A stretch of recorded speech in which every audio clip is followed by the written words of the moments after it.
So, good afternoon from Ottawa. I'm Anita Desai. I'm the Executive Director of St.Leonard Society of Canada.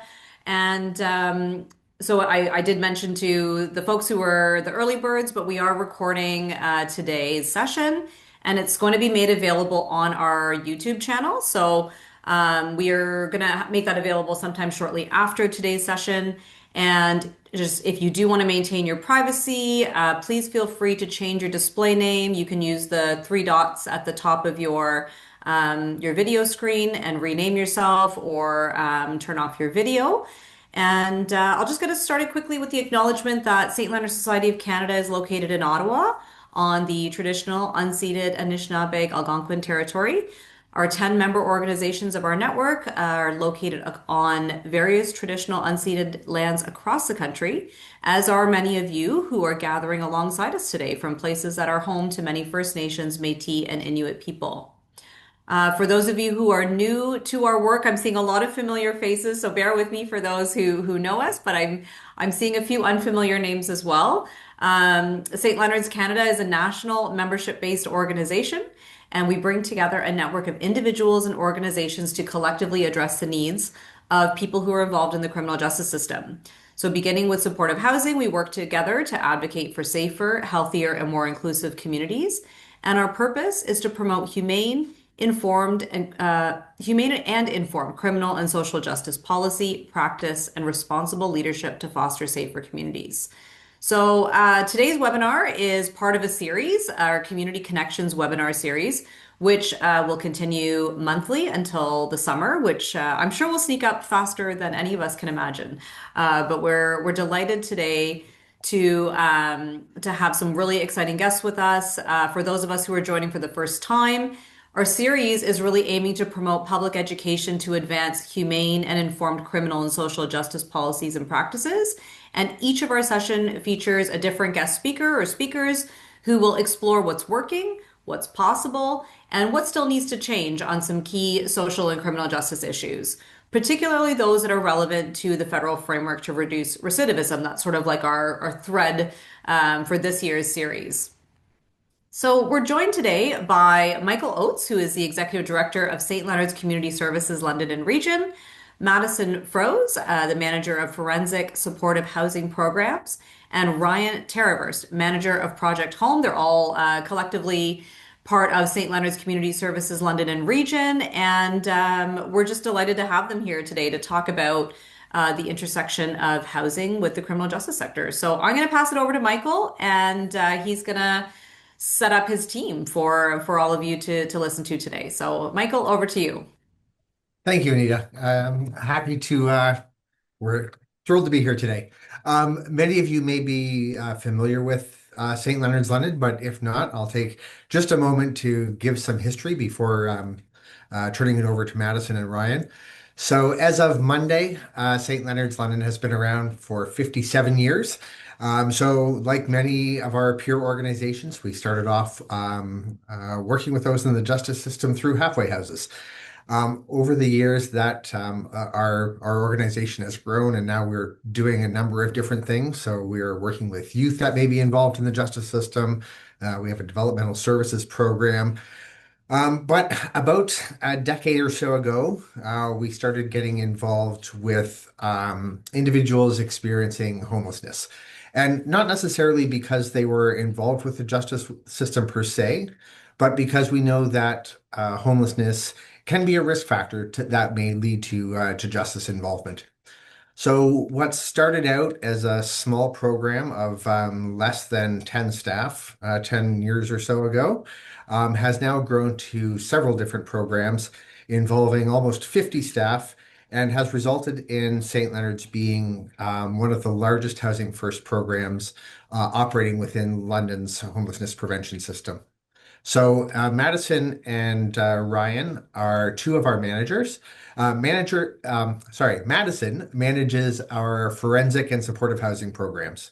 So our supportive housing programs, they support about 40 or so participants with mental health diagnoses and justice involvement that are living in the community. Ryan is manager of Project Home, which is our Housing First program.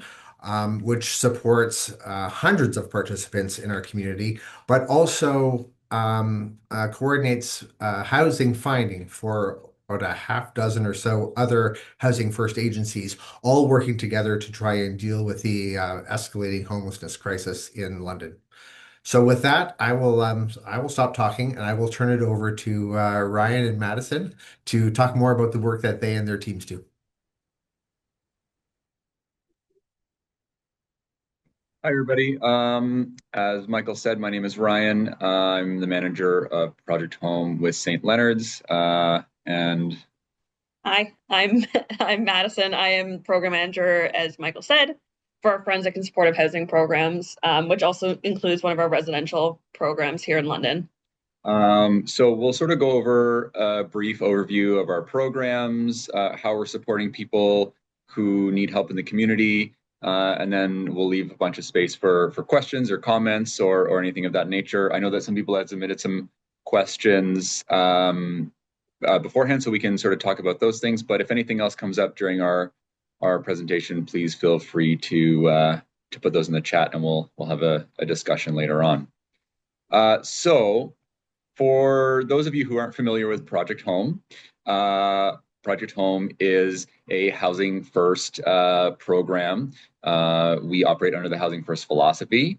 I put the definition up there just so that everyone can kind of get an idea of what housing first involves. In general, we're just looking to get people who are homeless or precariously housed off the streets into housing, and then providing them supports after they're being housed. So we're not asking questions about, are you in recovery? Are you focusing on other goals? We look at those things by providing wraparound supports once individuals are housed. Project Home has an interdisciplinary team. There are a few different sort of teams within Project Home. Housing finders, obviously they're finding housing. Their main objective is to work with our participants. We call the service recipients in Project Home participants because it's voluntary. So our participants work with housing finders to determine what might be appropriate housing. Our goal is to house people successfully and for long term. We're not looking to get people in and out of housing. That's very disruptive to individuals. It can be very disruptive to move off the streets and into housing. And if people go back on the streets, that can really make recovery even more difficult. Housing stability workers. So the housing stability workers, they connect with our participants when they are housed or not to work on recovery goals. And recovery looks different for every individual. So it may be, looking at mental health or addictions issues. It may be looking at reconnecting with family or participating in community. A big sort of pillar of the housing first philosophy is that the sort of recovery is tailored to the individual. So our participants tell us where they want to focus on recovery, and we support them in those regards. And then we have landlord liaisons. So our landlord liaisons, they work with the landlords to mitigate any tenancy issues. As you can imagine, for people who have been chronically homeless or precariously housed, living in like a formal housing setting can be unusual. It's strange to go from living on the streets where there may not be rules or safety to a place where people expect you to behave and act in a certain way. And we need to support our folks in, ensuring that like being part of a indoor community is going to be successful. The landlord liaisons will help mitigate perhaps arrears issues. They will also help to address maybe guest management problems. But our landlord liaisons will also advocate for our participants as well. So if the landlord needs to conduct repairs on the unit, perhaps there are complaints from other units, our landlord liaisons will communicate with the landlord to say, hey, can you please make sure that you're supporting your tenant in the way that they have rights as well. So they occupy a very special place. They have a very unique role in that they're both advocating for the landlord and for the tenant, depending on what the situation dictates. And then we have registered practical nurses. There's 2 of them in our program. For anybody in Project Home, they're offered the opportunity to connect with the nurse. Nurses, they do a whole lot of things. I've got up here providing medical care and health system advocacy. So medical care can be anything from like wound and limb care, but also a lot of our participants, they spend a lot of time interfacing with the healthcare system. And unfortunately, a lot of our participants are discriminated against based on their socioeconomic status, their appearance, how they present in the community. So our nurses are always there to ensure that people are getting the healthcare that they need and deserve. Our participants generally live independently. When I say that, there are some circumstances where our participants are living in more supported housing setups, but for the most part, our participants are living in market housing, private market housing, and we support them by sort of outreaching in the community. Where our participants might require greater needs and they're transitioning into, say, long-term care or highly supportive housing, there's generally a bit of a handoff process that takes place to ensure that transitions into these more sort of supportive situations happen seamlessly. But we're trying not to duplicate supports because we do have capacity limits within our program, and we're trying to maintain flow, to ensure that people are moving through our program and getting the supports they need, and opening up spaces for the massive influx of people in the system who also are having unmet needs at this point in time. And then finally, individuals in our program do receive a housing subsidy. I'm sure that most of you are aware that Ontario Works and Ontario Disability Support Program shelter rates are a pittance as far as paying for tenancy goes. I can't really think of a single tenancy in London that we've supported where a subsidy is not required. I think the average market rate in London is about $1,000 a month. If you're on ODSP, your shelter portion is $599. So if you don't have a subsidy, you are dipping into your basic needs, and then you essentially have no money left over every month for other necessities. So we do try to alleviate the chronic financial stress. Oh yeah, sorry, I shouldn't speak in acronyms. ODSP is Ontario Disability Support Program. So the chronic financial stress, we're trying to alleviate that. We do have to follow a formula, but generally the formula is that nobody should be paying more than 30% of their monthly income on rent. So we try to top things up from that point. And that's sort of the Project Home in a nutshell. There's much more that goes on with Project Home. But if anybody has some more questions, we can talk about that later, and more than happy to answer. All right, you can move on. Okay, so I guess what we're here to talk about today is homelessness and incarceration. So I think we've all heard about the revolving door of homelessness and incarceration.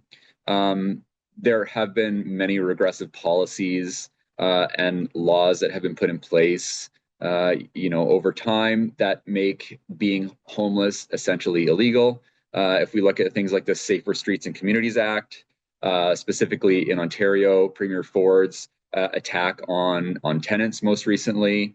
And also, you may be aware that last year there were several mayors in Ontario that signed a petition to the Premier to essentially make encampments illegal. They were trying to provide police with authority to go to encampments and basically disband them without any real plan of what are you doing when you dismantle these encampments. There was no real plan beyond that, simply disrupting these communities. as you can see here, there's a very strong link between people who are released from prison entering into homelessness, and vice versa. Many individuals who are homeless, or sorry, many individuals who are incarcerated are homeless at the time of incarceration.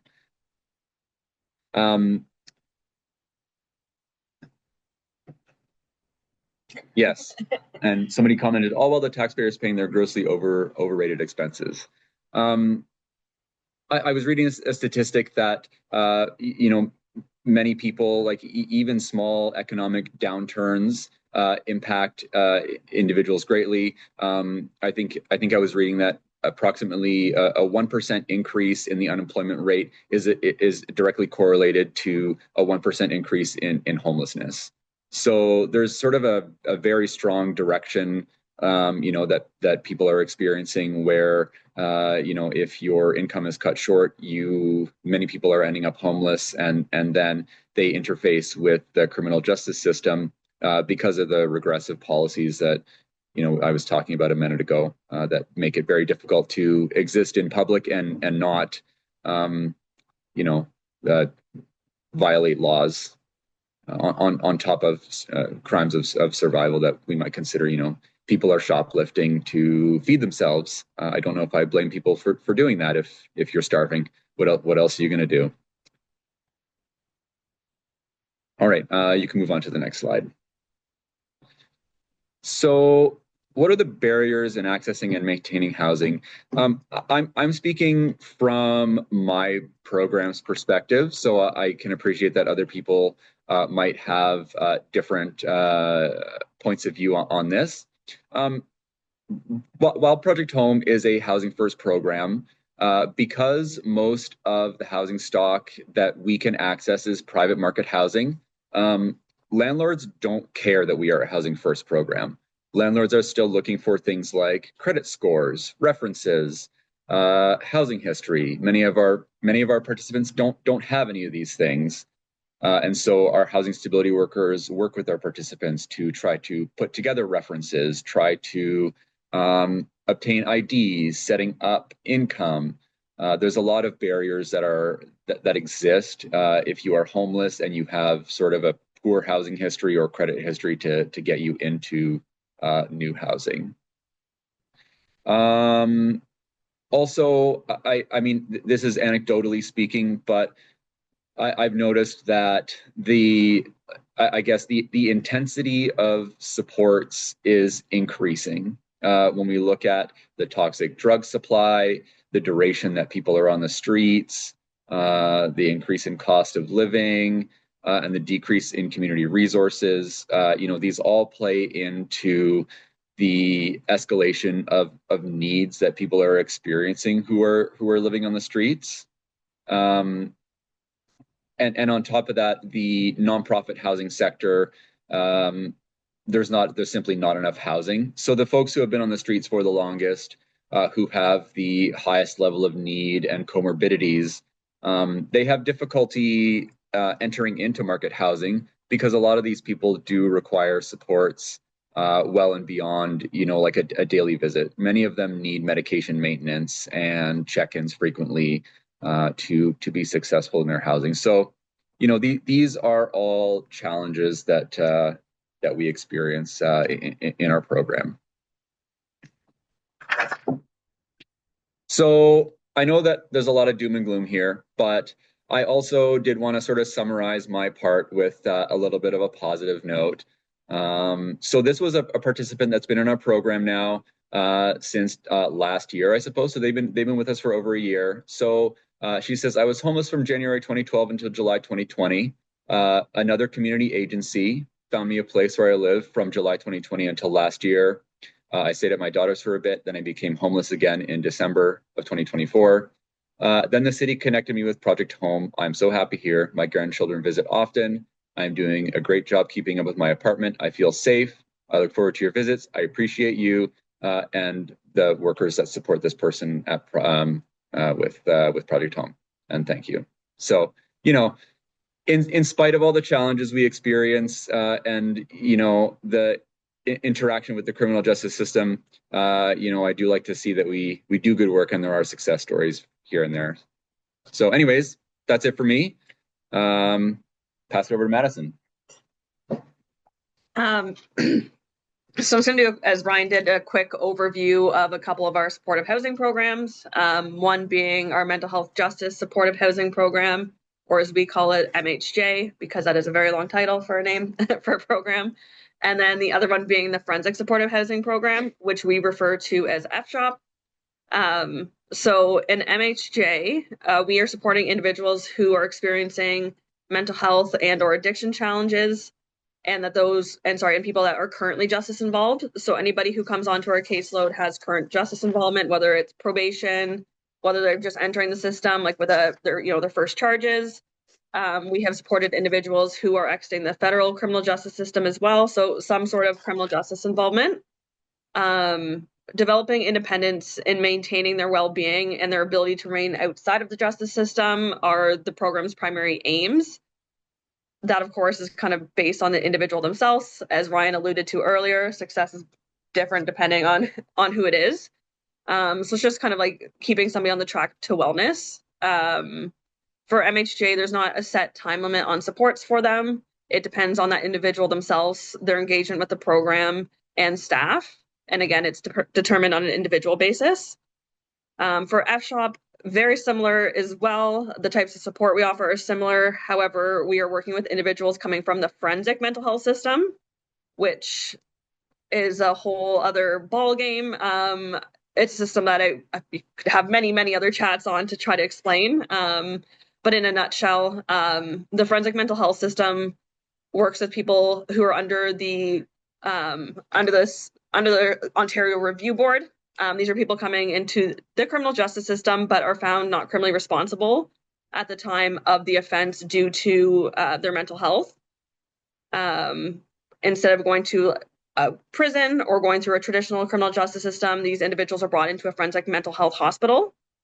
They are subject to yearly reviews of their disposition, which trying to figure out a way to explain this in a simple manner. But instead of somebody, they get charges and going to the parole board, they're instead going to the Ontario Review Board. They review their offense, and they're basically on a yearly basis deciding and managing the risk between what the individual is experiencing with their mental health, like have they been stabilized, are they on medication, do they have a mental health diagnosis, are they following their the advice of their psychiatrist, while also balancing the need of the safety of the public. So every year their case is reviewed. Do they need to continue to be detained in the hospital? Could they have access to the community? If they're in the community, could they go into independent living? And it's kind of tiered down that way. So in FSHOP, we are working with people who have spent time at the forensic hospital. With us, we are working with the Southwest Center for Forensic Mental Health in St. Thomas. Then into the residential program that I oversee, we work with people who are just coming out of the hospital, and by the time they reach FSHOP, likely they've spent time at our residential center, and now they're going into the community, and we're looking to find them housing in the community. So similar to MHJ and similar to Project Home, the support that we do is based on the individual themselves. What kind of goals do they have? Trying to find them housing, offering rent supplements, and trying to figure out ways to keep them stable in the community and reintegrate them back into society. And this is also based on the person themselves. This is more into like a bigger team. We work with the hospital as well. They have nurses on their staff that work with our participants in FSHOP. They meet with psychiatrists as well, plus our FSHOP staff. So it's case management support out in the community with the ultimate goal of finding them housing and kind of just getting them back to their daily routines, while also keeping track of their medication, because individuals in FSHOP do tend to have persistent mental health challenges such as like schizophrenia, some sort of psychosis, things like that. So a part of them being in FSHOP is that, one, we're finding them housing, get them stable in the community, but we also want them to recognize the mental health challenges they have and what they need to do to stay stable so that they can exit the forensic mental health system ultimately down the road. But similar to MHJ, no set time limit on supports for them if they're engaged with the program. Somebody in the forensic mental health system, when they are hospitalized after their offense, they're found not criminally responsible. they are held on a detention order. It is eventually teetered down to a conditional discharge, basically still under the control of the hospital, but they have privileges out in the community. People coming to FSHOP are often on either a detention order or conditional discharge. And eventually the goal in the forensic mental health system is to have somebody have an absolute discharge, which means they are no longer under the control or the support of the forensic health system. If somebody receives an absolute discharge while in FSHOP, they can still get our support from our staff, but they no longer have to report to the psychiatrist or to the hospital. Their medications no longer being tracked, etc. But they can still work with St. Leonard's and receive their rent supplements and get case management support from our staff. Similar to the staff outlined by Ryan, both programs have housing support stability workers. There are 3 of them in MHJ and 2 in FSHOP. In our MHJ program, we also have a housing systems navigator who, very similar to your systems navigator and landlord liaison, like kind of look for housing for individuals, work with landlords if any issues were to come up, and kind of just manage day-to-day challenges or complaints, while also looking for housing. But I do find our programs face similar challenges to Ryan's in that the housing market is what it is. Housing prices continue to outmatch what is offered by our social assistance programs in this province and in this country. So our role in MHA and FSHOP is to help subsidize that piece of it while also providing support for individuals based on what they need. Thank you. So referral, if you want to go back a slide, thank you. Referral pathways are a little bit different than in Project Home, and they are different for both FSHOP and MHJ. For mental health justice, referral can come through any community partner, whether it's probation, a lawyer, a mental health or addictions worker, another St. Leonard's program, because as St. Leonard's in London does have other residential programs, we have other community programs, and there are times where we are able to kind of tailor our support or bring people onto our caseloads who are in another program, but just kind of need that little additional support, maybe rent supplement support. So sometimes we do refer across our agency, which is wonderful. Another referral pathway for MHJ is self-referral. So at any time somebody could just engage with us or inquire about the program and say that they're interested. From there, whether the referral is started by a community partner or a person themselves, they would work with sorry, just seeing a question there. We do have beds with Correctional Services of Canada as well. So we have beds through CSC, and then we also have beds through the forensic system. So a couple of our different residential programs are like built that way. But basically, when we get a referral in MHJ, our housing systems navigator would meet with them, talk about kind of maybe their mental health or addiction challenges, what type of support they're looking for, what their goals are, and kind of assess their suitability for our program. But the requirements essentially are mental health or addictions challenges and legal involvement. And then for FSHOP, we have 2 referral pathways, but it's kind of just one. It just filtered 2 different ways. Ultimately, anybody who comes into FSHOP or our forensic programs is sent our way through the Southwest Center for Forensic Mental Health in St. Thomas. Sometimes those referrals go through our residential program. For us, it is Clark Center. It is classified as a transitional rehabilitation housing program or a TRIP program. They will send referrals through myself and an occupational therapist that we share with the hospital who also works on site with us at St. Leonard's. So they'll send a referral our way. Often they'll go through Clark first. That's a transitional housing program, kind of test their independence and their ADLs in a 24/7 monitored housing program.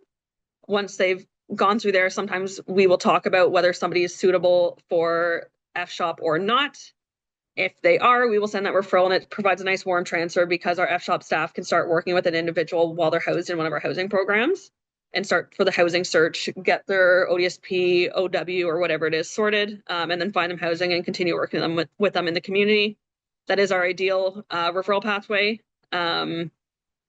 Sometimes we have referrals coming directly from the hospital. This person has not entered Clark or any of our St. Leonard's programs, and they are coming right out in the hospital and going right into the community. This tends to not be as successful for people because, similar to what Ryan alluded to before, like the revolving door and people just kind of exiting the justice system, it's kind of hard to go from like no liberty and being fully restricted to just like full out in the community.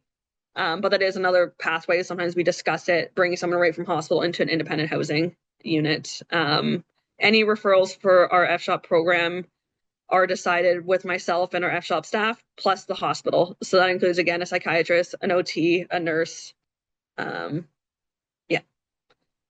If you want to flip to the next slide. So kind of what we were already talking about, MHJ and FSHOP, all of our participants in these programs come into our program with justice involvement. This is not always the case in Project Home.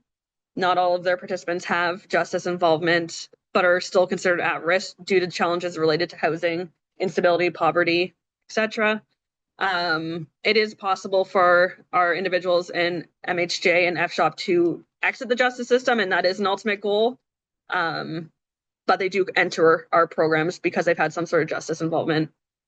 Kind of going back to the theme of this like meeting today and like the justice involvement and how they intersect with housing. Having a set address for somebody does work as crime prevention. I think if any of you guys are working for nonprofits or in similar programs, we would understand that having an address for somebody can help them can help reduce crime survival such as theft and trespassing. It increases somebody's ability to maintain appointments and employment because they have somewhere safe to be, they have somewhere to shower, they have a warm place to go to. Having a set address also supports pro-social connections, whether that be like St.Leonard staff, any other community involvement. But an address can also just help somebody avoid a high-risk environment, whether that's a shelter, whether that's an encampment down by a river or a park. Just at housing. Housing first is crime prevention. We could go to the next slide. I know Ryan already touched on these, but kind of challenges we face across our housing programs include things like unit damages. So his staff will work with their landlord liaisons. We have a housing systems navigator in MHJ. They kind of address those issues and try to get them rectified and help to manage the relationship between our tenants or our participants and the landlord themselves. Other challenges, substance use, somebody's acuity level, so the levels of support that they need can be hard to manage out in the community. Like Ryan talked about, we're seeing like a higher need among our participants and those in need of housing that are harder to manage, whether it's their mental health or the substance use. Another challenge is the lack of funding, whether it's the social assistance piece of it or the lack of funding coming through the provincial government, the federal government, etc. Another challenge is just the assumptions and stigma, a big one being justice involvement. And I would say that you guys face that a little bit more in Project Home. Anybody who comes in my programs does have justice involvement, so it's just kind of the norm or the day-to-day routine, but it does add a level of an added level of challenge when trying to house our individuals. Other things too that I think we are all working on are just building relationships in the community with landlords and other agencies to say like, hey, we are here and we are working to house people, and that they have the support of an agency. You can flip the slide.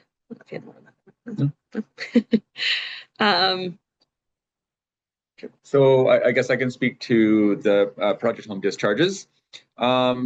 We really do strive to only discharge individuals from our program in dire circumstances. We do require that our participants engage with the program, but we are not going to cut people loose if they are not engaging. We understand that circumstances at times prevent people from having meaningful engagement, and we will try many ways of engaging with somebody before we even think about discharge. So, it may be trying to visit them in their house, sending them emails, sending them a letter. If we can't connect with them, there are other means of going through our community partners and trying to connect with people. We will send program warning letters. So we really do try, because we understand that a discharge may mean, great instability for somebody or re-entering into homelessness.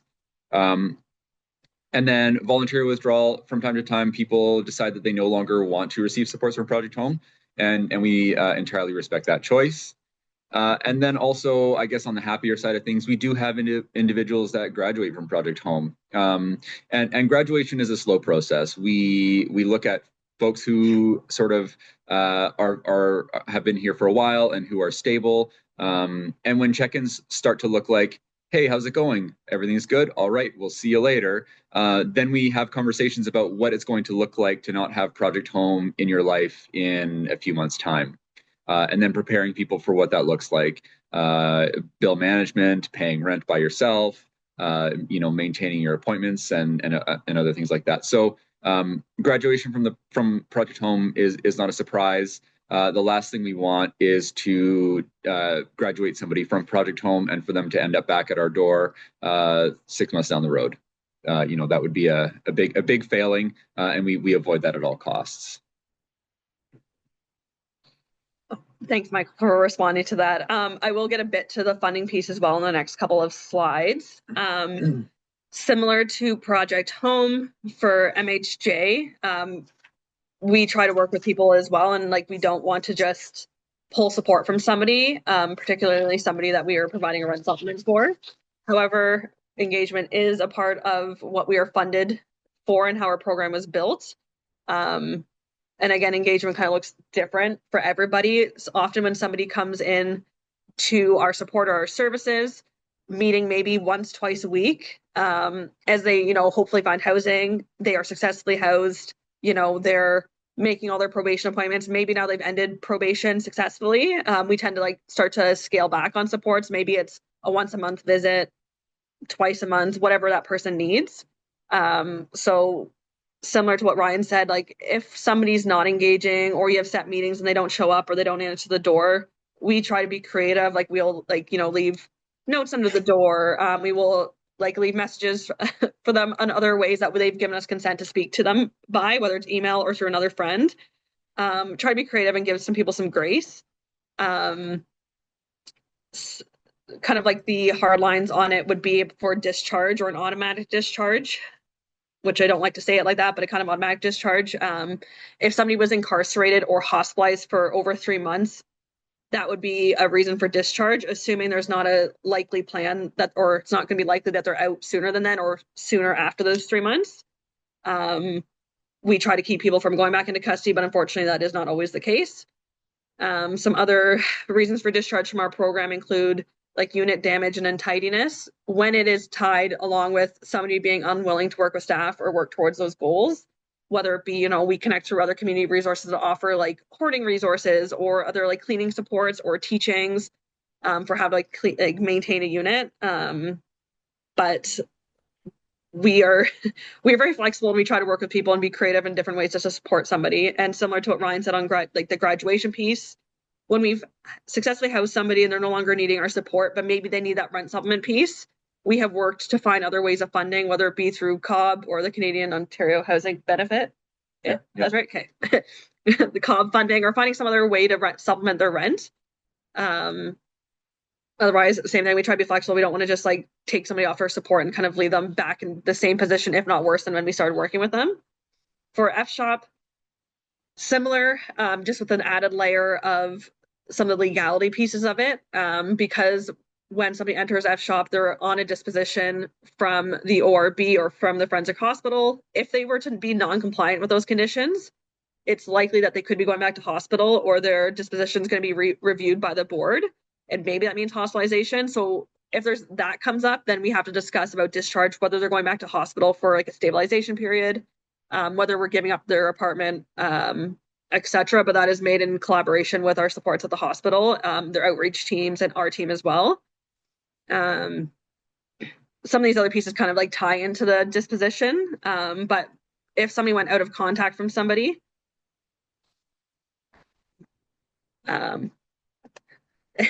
if somebody went out of contact from staff or were no longer engaging, and maybe we've noticed decompensation in their ability to meet their basic needs like food preparation, hygiene, maintaining their unit, those are all things that we would report back to their hospital teams and would kind of make a decision about whether independent living in the community is appropriate at this time or not.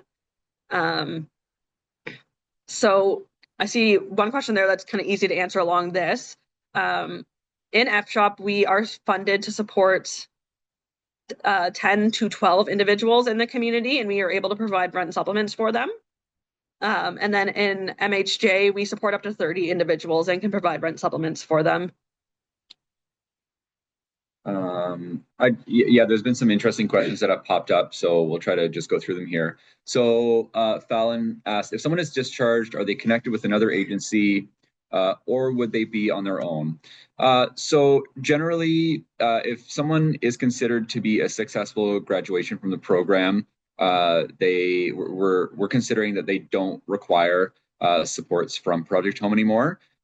It might mean that they know how to do pretty much everything on their own, and they don't require the support of our agency anymore. If someone is discharged, sort of, involuntarily, we always do try to discharge people into another program. So sometimes individuals may no longer be a good fit for our program. Maybe their support needs are greater than what we can offer. Maybe it is just like I don't know how you would phrase this, but perhaps they do not like our program because they do not like our workers. Sometimes it's just a matter of having a break. So we'll phone up one of our partner agencies and say, hey, we've got somebody who is tricky and they don't like us anymore, but maybe this is an opportunity for a fresh start. Will you take this person on? And we sort of exchange individuals with programs from time to time when we run into these challenges. So we try to work creatively. I think sort of getting to the the bottom of this question is that we don't want to destabilize people any further when a discharge happens. So we do try to do everything in our ability to, make transitions as smooth as possible. But sometimes simply people are not engaging and refuse to engage. And then we look at the referrals coming into our program, and are people waiting and needing supports, and can we provide supports to those people who are trying to engage with us? And that's sort of when we determine if a discharge is necessary. And similar for us to that, like, we don't want to discharge somebody involuntarily. It doesn't happen that often, but it does. And if it got to that point, we would try to make sure either they're connected to another agency, the referrals have been started for that. For the other agencies, we have a number of agencies in London that we work quite closely with. So trying to make sure they're still in contact with somebody at the very minimum, like they have the shelter numbers or we can access beds for them. And then also, like, kind of similar to what Ryan said, like, sometimes just unfortunately people aren't ready for the support, or that's just not the right time for them and they're not in a position where they can engage, or maybe they just don't want to, and that's fair. But it just comes to a point where we have other people who are in need of the support, and our programs are in MHJ and FSHOP are they're a lot smaller. So it's very much, if we were to discharge somebody, it doesn't mean it's forever. There's always an opportunity to come back. Sometimes you just got to catch somebody when they're on that cycle of change and they want the support. So it's not like we're closing the doors on people forever.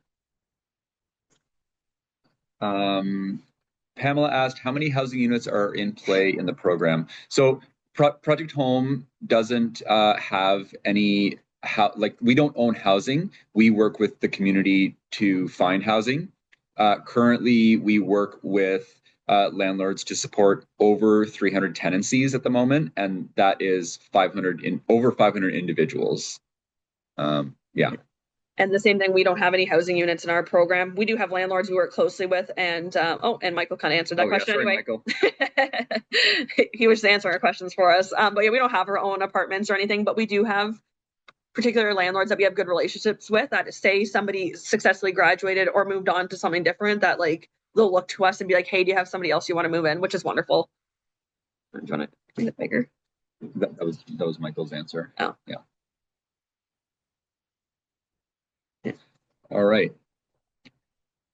So, I think you guys call it like rent subsidies. Yes. In MHJ and Project Home, we'd call it a rent supplement. As we've already outlined and some of you guys had brought up, like, the purpose of this is to help alleviate rental costs. And it can also provide support for people to access first and last month's rent. We do try to access community resources like the Stability Bank, or other programs that are funded, to provide some sort of reimbursement for first or last month's rent. Those are wonderful resources to have, but they're not always immediate. So with our rent supplements, we are able to often kind of put those costs forward for somebody so that they can move in when an apartment is available for them. And then we will later get the reimbursement from the Housing Stability Bank. The nice piece with rent supplements is that it can add a little bit of support or backing to a landlord. We want people to work with us.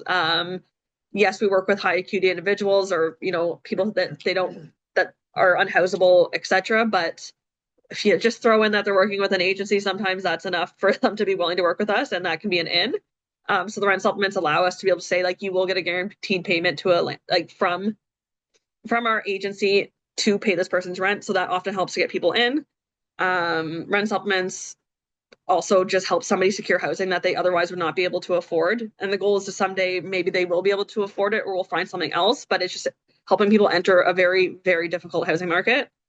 For our rent supplements, we will continue to pay our supplement or a subsidy, and can cover somebody's OW or ODSP for up to 3 months if they are in custody, because ODSP and OW is cut off immediately as soon as somebody goes into custody, whether it's like going in for an overnight stay, like their funding is cut immediately, and it's a huge process to get it back into place.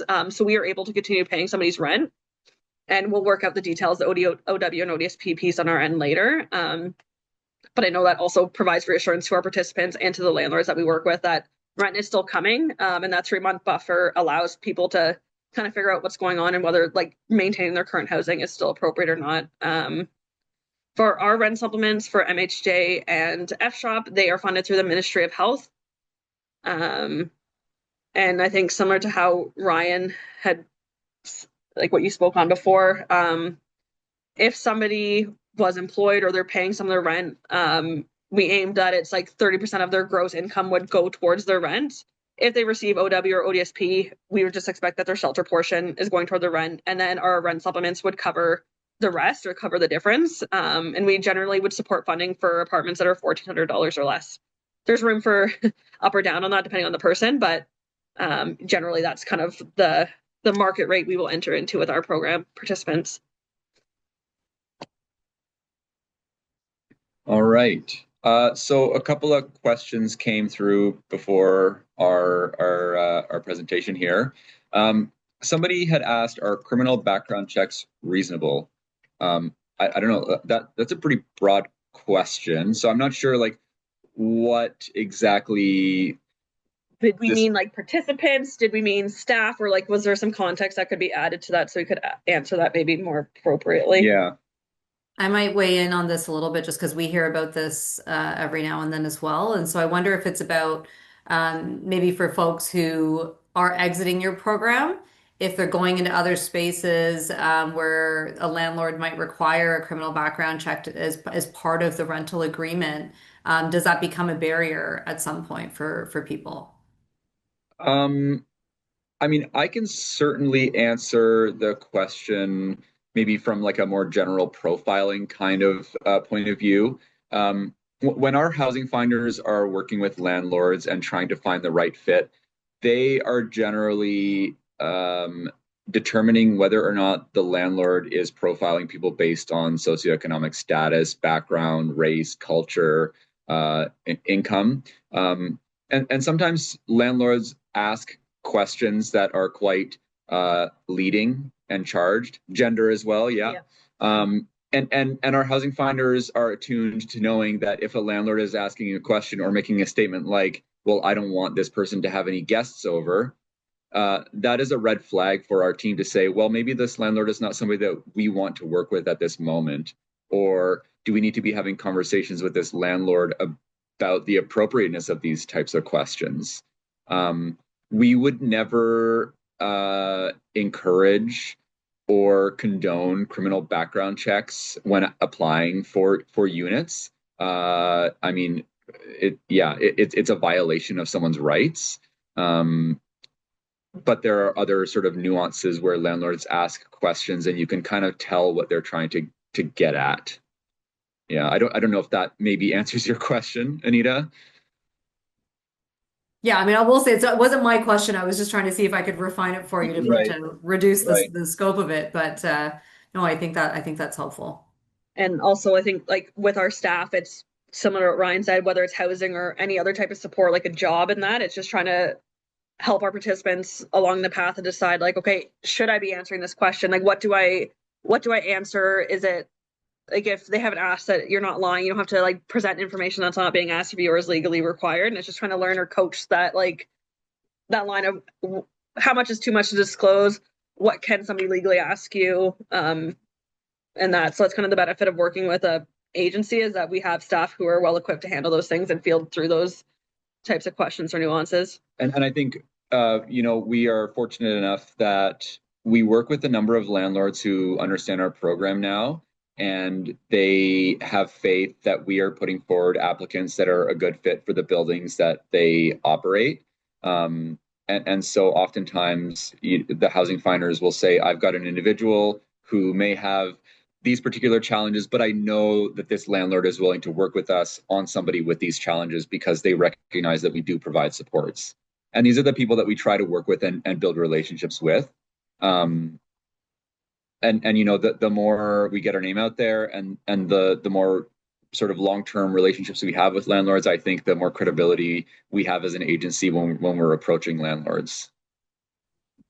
And I might add, and Brian, you haven't talked about it, but I mean, one of the important benefits that we have is we have two facilities maintenance staff, like full time on our team.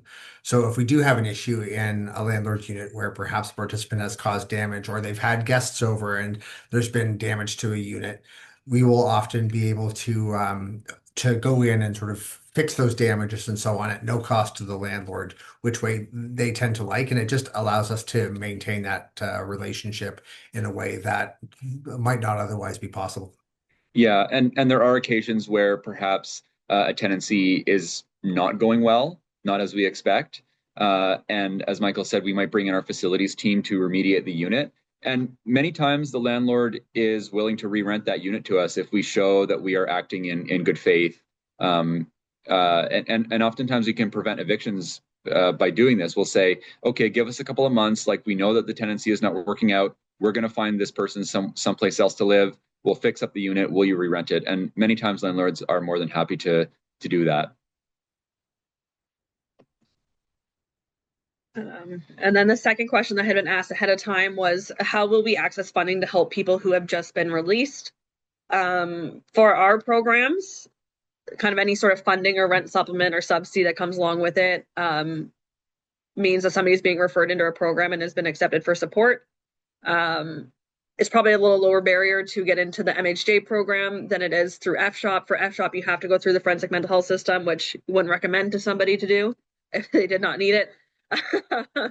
Whereas in Ryan's programs, all of their referrals come through the city. That's right, yeah. All referrals for Project Home come through the City of London's coordinated access system.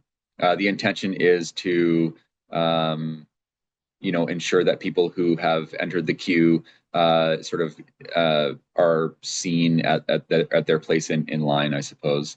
So we don't like interface with individuals that have just been released necessarily. It all comes through the City of London for us. And for MHJ in particular, we have access with our agency to be able to go to Elgin Middlesex Detention Center, which is our jail in the city.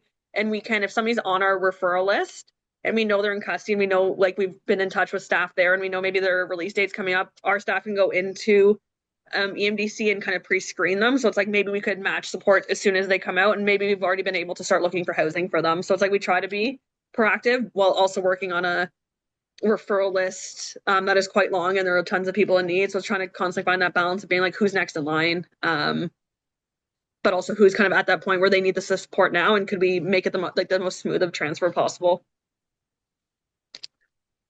And Matt, I saw your question there about how we balance the therapeutic and security needs of our participants. I would say that in the programs that we're talking about today, the security needs are not one of our primary focuses in working with folks. It really is about that therapeutic relationship, about the housing piece. Like even in Madison's programs, and Madison, you can jump in at any time. While we know that these people are involved in the justice system, like that justice involvement can look very different for each person, and we're not trying to solve the justice issue. And I mean, like they are free to, like they're not incarcerated, they're not being held in jail, like they are into the community, and we're trying to support them to stay in the community and stay out of the justice system. So security isn't really one of the focuses of their the supports that we offer.